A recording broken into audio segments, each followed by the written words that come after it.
Welcome back to the onboarding series. Next up is sharing. This is going to see some enhancements in the coming months as well. We've had some great user feedback on both the markups and the sharing. Um, so with the sharing, let's go ahead and close that. With the sharing, obviously I'm talking about the share button here in the upper right-hand corner.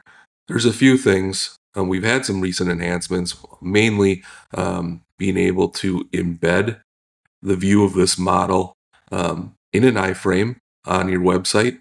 We just give you the text for that, and it give you the ability to do that. Along with the sharing, first off, you could share it with anybody with your team. Now that we've added the viewer licenses and on an annual basis, those being approximately $5 a month, they've become very affordable. So this is a great way to give yourself a hyperlink or a QR code for that matter for anybody with team access. Just get everybody a viewer license for that little bit of amount of money. And you can have a nice secure link that is static. And you can use this link in other business systems.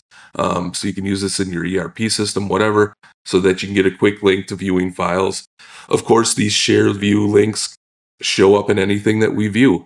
They're going to be there for your SolidWorks assemblies, parts, and drawings, your DXF files, your DWG files, your step files, and your PDFs.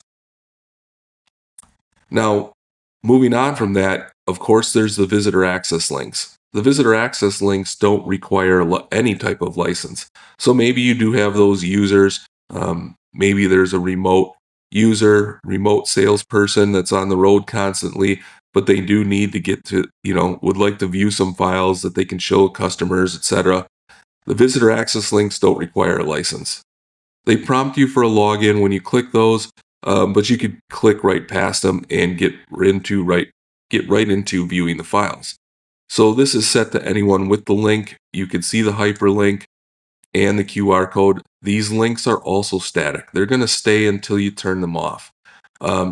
Flipping this to workspace members only will destroy that link, and turning it to anyone with the link creates a brand new hyperlink and a brand new QR code.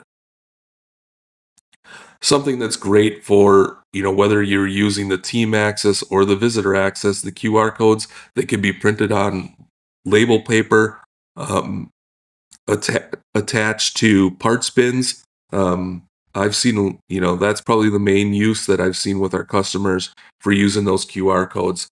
But very easy, again, static links, use the QR code or copy the hyperlink. Either way, or download the QR code. You can put that in an email use it for anything that you can think of. But really, that's a share. I wanted to break this out to the new video in its own video for future updates that we do for this. And always, if you have any questions, click down here in the bottom corner, ask your question, get some live support. Thanks again for choosing Sibe.